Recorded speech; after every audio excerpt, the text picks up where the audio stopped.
Sleep paralysis. If you've ever experienced this terrifying phenomenon, it's ridiculously hard to believe that it was all just a dream. In the dark silence of your room, a sinister beast is sitting on your chest, digging its long, curved nails into you. Yet all you can do is lie there, not moving, not screaming.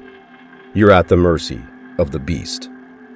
Yet it's actually just your body passing through various sleep phases. Or is it? Some scientists believe that this phenomenon, this altered state, is one possible explanation for ghosts, spirits, or other paranormal encounters. An alien abduction experience might just be an aware REM state, a waking nightmare. The country you live in could also affect just how powerful the moment is during sleep paralysis. For example, in Egypt, there is a deep-seated fear of the jinn. Folklore would have you believe that there's an impending death in your future if you see one. So feeling awake while one sits on your chest and you're unable to scream, that would be terrifying. Compare this to, say, Denmark, and they will dismiss a night of sleep paralysis as an interesting psychological event, and nothing more. Across Asia and Europe, there is a common theme within sleep paralysis, where it's thought of to be a spiritual attack by either an evil spirit or commonly a witch or hag holding you down. However, in the United States, it tends to be an experience of alien abduction, and of course, the evil shadow man. No matter where you are or whatever you believe in, this phenomenon can strike anyone. It will leave you lying in the dark, unable to move or speak. How long before the terror creeps in? Now for some true tales of sleep paralysis. Our first one is a 43-year-old female recounting her story. At the time, I was in my mid-30s, and we had a busy family, but decided to open our home to an exchange student from Germany. The student was great. When he arrived, the whole family instantly clicked. We all got along so well, including the cat. That night, after lots of laughs, a very tired young German boy heads off to bed. It was during the night that I had the most terrifying experience of my life. I woke up and the room was dark, but I could feel a weight on my chest, and I was instantly confused as to why I couldn't move. It's then that this sickly, evil voice says, "Oh, look at this one. She can see us." Right then, terror engulfs my whole body as I think someone is in our bedroom. I try to scream and realize I am unable to. The creature beside me wraps its long, slim fingers around my neck. As I turn to look at it, I recoil in horror, as it's a tall, skinny being with a bird-like beak face and deathly eyes. It started speaking German, and then I realized one was on my chest as well. My mind is screaming by now, and it feels like they know exactly what I'm saying. The one holding my throat leans closer to my face and says, "Oh, this one is interesting. We are going to keep her." I felt like I was trying to scream all kinds of things to God to come and save me. Next minute, I am fully awake, heart pounding, body covered in sweat. I bolt upright and try to breathe, instantly turning the lights on to see if they are there.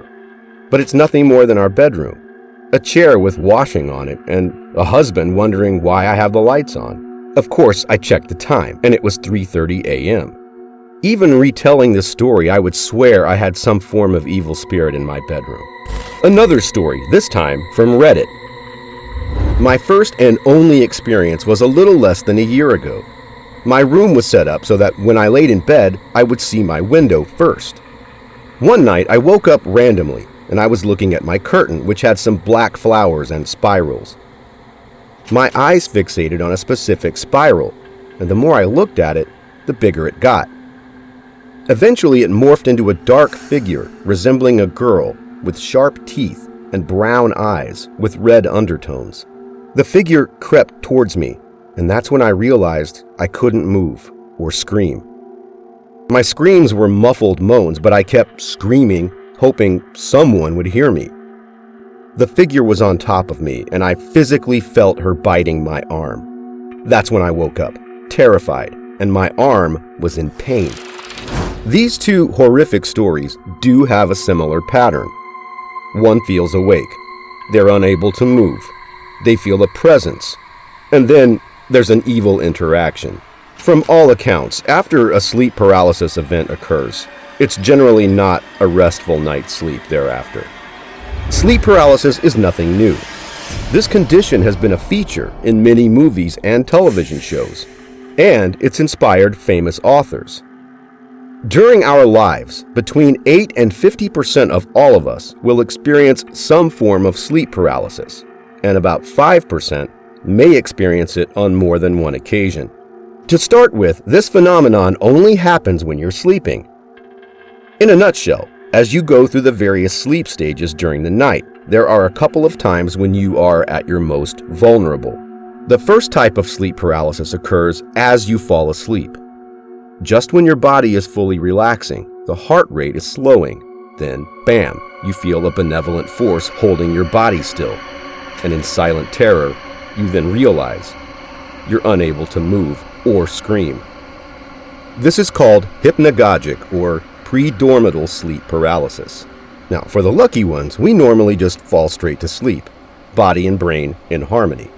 The second type is called hypnopompic or post-dormital sleep paralysis. This is when you experience sleep paralysis while your body is entering a waking phase.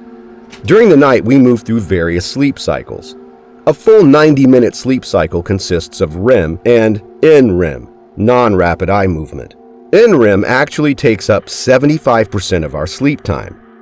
But it's during the REM phase that we dream. So as we exit NREM and enter the REM phase, the body is still incredibly relaxed and all muscles are basically turned off.